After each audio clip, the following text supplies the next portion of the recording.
कोल्हापूर शहरातील सदर बाजार परिसरात दिवसेदिवस वाढत चाललेल्या अवैध व्यवसायामुळे स्थानिक रहिवाशांच्या मध्ये अस्वस्थता आणि असुरक्षिततेचं वातावरण निर्माण झाले।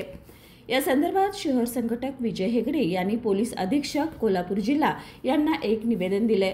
या निवेदनात हे स्पष्ट करण्यात आले की सदर बाजार परिसरात काही व्यक्ती कायद्याच्या विरोधात जाऊन अवैध धंदे चालवत असून यामुळे परिसरात सामाजिक व कायदेशीर अनुशासन बिघडत आहे। स्थानिक नागरिकांकडून यावर तीव्र नाराजी व्यक्त केली जात असून त्वरित कारवाईची मागणी होत आहे।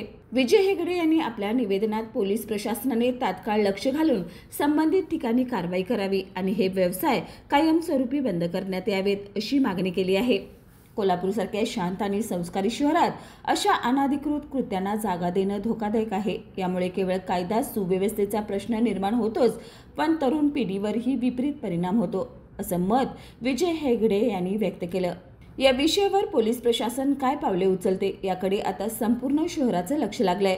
यावेळी समीर लतीफ, सचिव मयूर भोसले, युवा उपाध्यक्ष अमर हेगडे, कुमार भोसले, लखन मोहिते, उदय कांबळे व भागातील नागरिक उपस्थित होते।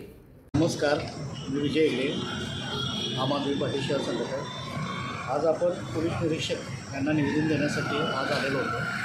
विषय होता सदर बाजार विचारीमाळमध्ये उघड्यापणीनं मटक्याचे मुख्यात चालू आहे, अवैध व्यवसाय चालू आहे। याकरता आपण शॉपवर निवेदनला मागच्या महिन्यात 17/4ला निवेदन दिलं। कारवाई म्हणावीशी त्यांच्यावर झालेली नाही, लेखी काय त्याच्यावरून आलेलं नाही। त्या संदर्भ पकडूनच आपण आज एस.पी. ऑफिसला निवेदन देण्यासाठी आलो होतो। पुढील कारवाई चांगल्या पद्धतीने व्हावी।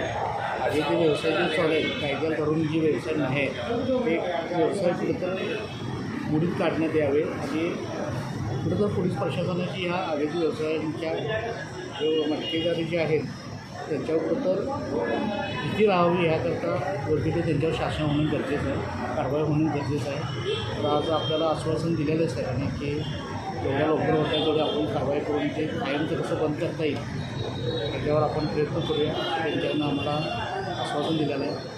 तरीसुद्धा अनेक मी विनंती करतो पोलीस प्रशासनाला की योग्य ते कारवाई येत्या 10-15 दिवसात नाही झाली तर आम्हाला विचारीमाळ सदर बाजारमध्ये नागरिक येऊन एस.पी. ऑफिसच्या दारात आंदोलन करावं लागतं। कारण नाही इलाज नसतं आमच्याला, कारण का आम्ही एवढं विनंती करावी, निवेदन झालं तरी पण त्यांच्यावर कारवाई होत नसेल तर मी कुठंतर आम्हाला पाऊल उचलावं लागणार। ही वेळ आमच्याला येऊ नये एवढी पोलीस प्रशासनाला विनंती राहील आणि योग्य ते कारवाई करून अवैध व्यवसाय विचारीमाळ सदर बाजारातली बंद करण्यात येईल। जय हिंद, जय भारत।